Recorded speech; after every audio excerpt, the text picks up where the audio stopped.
today I'm joined by Andrew Morgan, Chief Executive of LCHS, Lincolnshire Community Health Service. And yeah, thank you, Andrew, for... No, you're welcome. Nice to see you. For joining us today.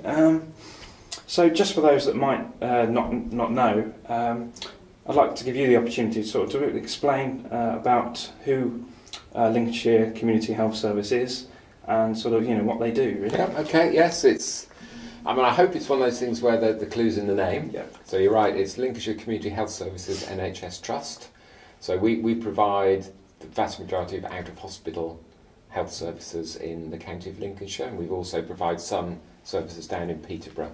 So the sorts of things people will be used to seeing are community hospitals. So we provide a number of services at the community hospitals in Gainsborough, Louth, Skegness and Spalding. So those will be things around clinics, minor injury, minor illness, urgent treatment, walk-in centre type services. So those things where you're not feeling too good on the day, you need a bit of urgent attention. People will also be used to things like district nursing. So we provide those services, therapy services, so we employ nurses, we employ therapists, we employ doctors. The GP out-of-hours service is provided by us. We have a range of specialist nurses. So I suppose if you go back to trying to summarise that, our whole purpose is great care close to home. So we have very much an approach about home first. So we try to look after you as close to or preferably in your own home as possible. Occasionally we'll have to lend you to an acute hospital, sure, to get you sorted and then get you back out as quickly as possible. But I hope the clue of Lincolnshire Community Health will give people a rough idea of the sorts of things that we do. And in terms of size, there's about 1,800 to 2,000 of our staff out there every day looking after people. It's a 24/7 service. So you'll always find one of us out and about somewhere. Super. Doing that home first approach. Yeah, it's really important. So I think it's what the NHS needs to be more about. I think historically people think of hospitals, and they clearly play an important part in society. So don't get me wrong, but I also think looking after people in their own home is what most people would like. Yeah, I think as you say, until it's no longer safe or appropriate to do that. Often the focus, as you say, is on hospitals and our GPs. It is, and the NHS is organised in particular ways which I won't bore people with. Sometimes it's not as straightforward or as simple as it could be, because people think it's a national health service. So you're right, they think of hospitals, they think of GPs, they think of ambulances, all of which are really important. We're the people at local level. What are your key priorities at LCHS for the next It probably touches on to the purpose of the trust, which is that great care close to home. So the priorities will be about making sure we've got the right staff to do that. So the right number, the right qualified, with the right motivation, out there 24/7, looking after people. We operate as part of the wider health and social care system, so hopefully some people might have heard of the Sustainability and Transformation Plan. That's what's the NHS and the social care need to do over the next 4 to 5 years to make this a really high quality, sustainable service. So our part of that is about the out-of-hospital care, the great care close to home bit. So that's got to be one of our priorities. To do that, we make sure we spend the money wisely. Money isn't the be-all and end-all of our life. We're given it by taxpayers. We try to give them a good return on that investment. But the key challenge is, how do I give the best outcomes for people within the money I've got available? And that sounds easy, but it's a bit of a balancing act. So we want to make sure we give value for money on the money side. At sort of organisational level, it's good if our ratings are good. So we currently have a good rating from the Care Quality Commission. That's good for patients, and it's also a feel-good factor for our own staff. And in sort of internal NHS management purposes, we score a level 1, which is as high a performance rating as you can get. and one of our priorities is just to keep that. Just to maintain that. Yeah, stuff. not just so we can boast about it, but actually that's a measure of we're giving good services to patients, we're acting as a good employer, therefore we're looking after patients, looking after our staff. Both things are really important. It's difficult out there at the minute. The NHS on the news every day, new pressures, new things to focus on. Our priority has to be how you provide safe, effective, high quality care, sometimes in difficult circumstances. And you know, at the moment we're doing that. So what are your achievements that you're most sort of proud of? If you look back, you know, the ratings bit, people think, well, that's nothing to do with patients, but it actually is. So, you know, we meet the key national standards. We score well on things like what they call the safety thermometer. So that's a national recognition of, are you providing a safe service? And it's measured every month, so we've kept that. The feedback we get from patients on the Friends and Family test, always very good scores.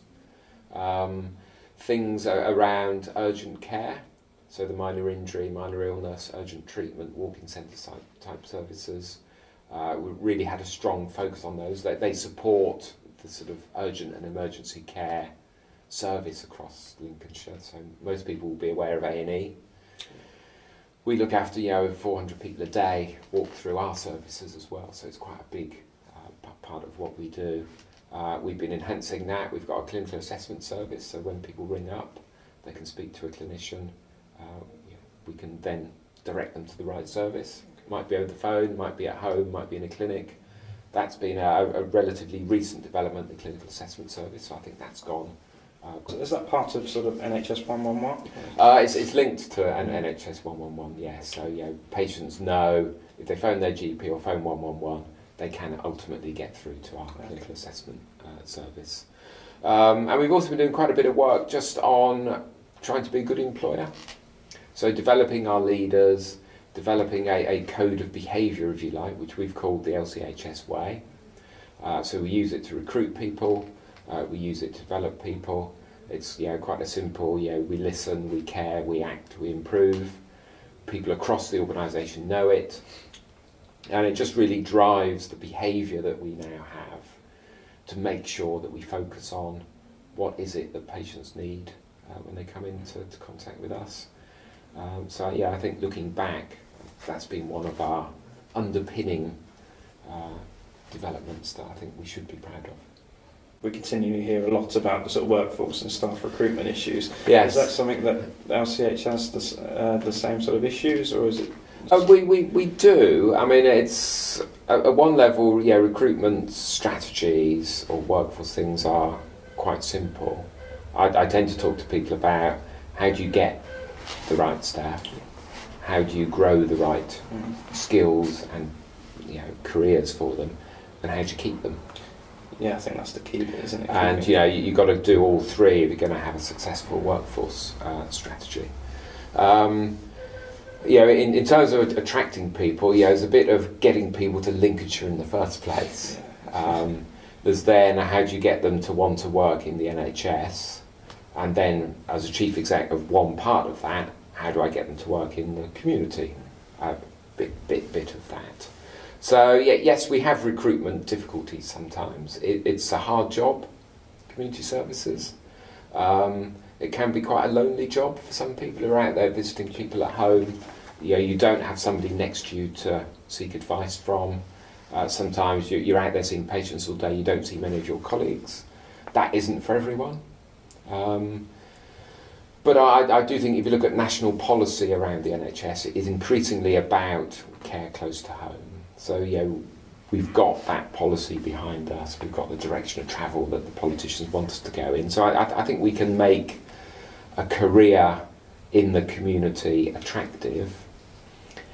And I also think when our staff get up in the morning and they think about the day that they're about to have, or when they get home at night and think about the day they have had, I can't think of many better things to do than talk about, I work for the NHS, one of the best bits of our society, and at the end of the day I can show I've made real difference to people.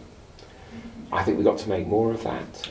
we hear a lot about pay rates and I suppose both attracting staff and keeping them. The people we've got really like the job they do, and it's a very noble thing. I've worked in lots of bits of the NHS, ambulance, primary care, community. Every bit of those, what we do is really important. I think we just got to try and build on some of that. That it's a vocation for many people, and I think from the politicians' angle, I suppose my plea to them is, don't take advantage of that. So the bit about pay restraint, I think they've got the message that the 1% pay cap has probably reached the end of its usefulness, and staff now need more than that. And I suppose the best ambassadors for the workforce are the people themselves. We need our staff to talk well about the NHS so that it attracts people in. We're doing lots of work with colleges, universities, schools to attract people. We do lots of work with people who potentially left the NHS, try and get them to come back in. And just create attractive roles for people. Maybe non-traditional roles, utilising skills maybe they once didn't have, didn't know they had it. Didn't know, absolutely. So I think it's a really attractive part of our society, and if people are watching this, there are lots of different roles in the NHS. Not all of them are clinical. You're really working on the ground with those. You need some of those other roles to be filled as well. So I know it's not attractive to be or to talk about sort of administrative or managerial roles. But the NHS in Lincolnshire's over £1 billion service. We need lots of different posts filled. Any particular sort of shortages you have currently? No, I mean sometimes the further east you get, the more difficult it is to attract people. But on the whole, we do well at attracting people to the NHS. We're not a bad employer. No. We do offer benefits as well as intrinsic value of what people's job actually is. So no, I wouldn't want to highlight particular. No, it doesn't seem like you've got the same issues that maybe the hospital services and sort of GP recruitment has in Lincolnshire. No, and I suppose part of the issue in the NHS is how we act as one. Because the worst thing we can do is, I suppose, rob each other. Yeah, sort of segmented approach. Yes, the I'm all right Jack approach to workforce. So we absolutely need to act as one service. And I suppose part of the answer is how we rotate people around. Give them really exciting careers, a bit of time in general practice, a bit of time in community, a bit of time in hospitals.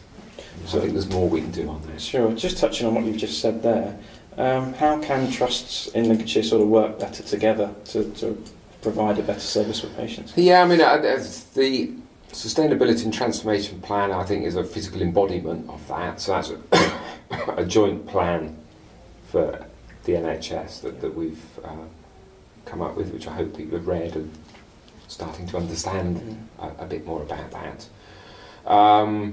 We do meet together as leaders of the organisation, so I chair what we've called the System Executive Team. So that's where the leaders of the NHS and in fact the County Council management get together every week to try and ensure that we've got aligned and integrated approaches to how we look after the residents of Lincolnshire. Our chairs have a similar group through the Lincolnshire Coordinating Board. So although on occasion people say, well, there's too many organisations or we don't understand the structure, and I get that, we do spend a lot of our time working on the same issues, making sure that the stuff I do in community, for example, is aligned with what general practice is trying to do, is aligned with what the hospital are trying to do, and is integrated with our social care colleagues. So, would I design the structure of the NHS as it is? Probably not. Have we got the time, energy, or money to muck about with that too much? I don't think we have. I think we use what we've got. And I think part of that is us all just remembering what we think our job is. we're public servants. Yeah, We work patients together first. for the benefits of patients, and that's what I get up in the morning to do. And I know that's what my colleagues do as well. So you obviously touched on the STP, the Sustainability and Transformation Plan. So what does that mean for community health services in Lincolnshire? I mean, it's a really interesting question, because I think sometimes people get obsessed with the hospital side of that particular plan. Yeah, in effect, what's going to happen to A&E departments or maternity, or they're really important aspects of it. But I think if you go back to what's the nub of this Sustainability and Transformation Plan, part of it's about self-care and health promotion, people looking after themselves. There's a very strong bit about the development of general practice, very strong development about neighbourhood teams. There's aspects of it about a network of community hospitals. So in effect, all of that stuff that's sort of outside of acute hospitals, that's our business. That's the stuff we do. General practice clearly has a major part of that. So it's really about how do we wrap our services around communities. How do we work better with social care, better with the third sector, better with general practice. So really play to our home first mantra, really develop great care close to home. So I think on occasion people have missed that that's actually what the STP is about. And is that where the neighbourhood team sort of comes in? That's absolutely where the neighbourhood team, so that's about a defined population, 30 to 50,000. A group of health professionals, the public, the third sector, utilising all of the resources at their disposal to say, how do we keep people as safe and well, as close to their home as possible? That to me is what the flagship bit of the STP is about, and that's where I think probably not sufficient has been made of it, because I think media coverage tends to be about hospitals. So I've done lots of media stuff where I've tried to get those points across, and almost people have said, yeah, all very interesting, Andrew, can we talk about hospitals and A&E departments now? And at one level I get that, but actually we can't just keep perpetuating that position. So we have to really play what the STP should be about. So what do you feel needs to happen to make the NHS sort of a more patient-focused? I think some of that's about our just whole engagement and conversations with the public. So I think we need to improve our communications, improve our engagement, our listening. Different people use different terms, consultation, engagement. Whatever it is, it's about talking to people. I've been in the NHS 35 years. It is a public servant role. So I think part of that patient-centred is, how do I know what I know about what the public need and want? I can't always give them everything they want. So I probably focus on their needs. And to me that's about how do we produce the sort of services together. So it's not for me to assume I know better. I can help marshal the resources I've got to help people receive a really good service. Especially with community services where the service often happens in their home. Yes, it's a very dispersed model that we've got. We obviously have community hospitals and we've got clinics, and many people do come to us for the service rather than us go out to them. But I think the patient-centred bit, some of it's about convenience. Do we provide what people want and need in a way that's convenient for them? Part of that then is, well, how do you know that? Have you spoken to them? Have you listened to what they've actually said? And it's a two-way street, that one. So we've got to be honest about what's the art of the possible. What can we deliver within the resource that we've got? And managing expectations. There is an expectation management bit, and that is part of that honesty debate with people about, I can't do everything in all places. but I will listen to you, or I'll try to meet your expectations. If I get something wrong, I'll tell you what happened. I'll be up front, I'll try and put it right. But yeah, so I think the patient-centred bit, I mean, people have their own view about is it patient-centred. I think it's a pretty good service that people get. There's always room for improvement. But yeah, I do think that engagement bit is one area that we need to get better at. And to encourage patients, obviously, to have their say and to... Yes, and it's also about getting to all different sectors of the population, not just the young or the old. You know, often because of how people run their lives, it's the people in employment that don't find it so easy to interact with us.